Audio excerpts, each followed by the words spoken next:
जो लोग जबरन इस्लाम में धर्मांतरित किए गए थे, उन्हें अब अपने पूर्वजों की तरह शमशान में अग्नि संस्कार करने की अनुमति नहीं थी।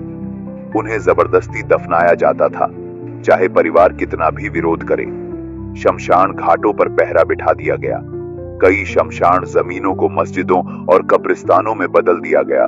जहां कभी चिता जलती थी, वहां अब कब्रें खोदी जाने लगी।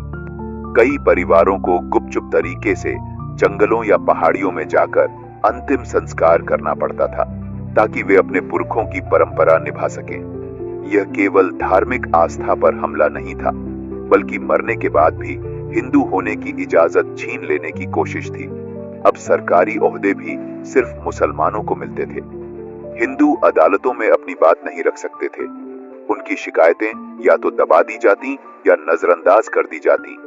यह हुकूमत का एक ऐसा फेज था जिसमें धार्मिक आजादी पूरी तरह मिटा दी गई थी। हिंदू अब समाज में खुलेआम कोई धार्मिक काम नहीं कर सकते थे। यहाँ तक कि शादी की बारात निकालने के लिए भी प्रशासन से इजाजत लेनी पड़ती थी, और अक्सर वह इजाजत भी नहीं मिलती थी। शरीयत राज का दूसरा बड़ा असर ये हुआ कि हिंदुओं पर अलग टैक्स लगाए जाने लगे। उनके पहनावे, खान पान और बोलचाल तक पर पाबंदी लगने लगी। जो इस्लाम कबूल करता, उसे टैक्स में छूट और सरकारी संरक्षण मिलता। मस्जिदों और मदरसों को खजाने से पैसे दिए जाते। धीरे धीरे हिंदू समाज न एक नागरिक रहा, न धार्मिक, बल्कि एक हाशिए पर पड़ा दबा कुचला तबका बन गया। सिकंदर बुतशिकन की ये नीतियां सिर्फ उसी समय की नहीं थी, बल्कि उनका असर पीढ़ियों तक चला।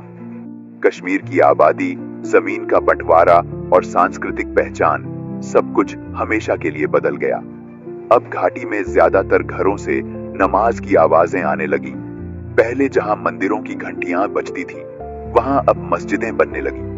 हिंदू बहुल गांव धीरे धीरे मुस्लिम बहुल बस्तियों में बदल गए। नई मुस्लिम आबादी को जमीनें बांटी गई, टैक्स में छूट दी गई। हिंदू परिवारों की जमीनें छीनकर मुसलमानों में बांटी गई, जिससे हिंदू समाज आर्थिक तौर पर टूटने लगा और इस्लाम कबूल करने वालों को तरक्की का सीधा रास्ता मिल गया।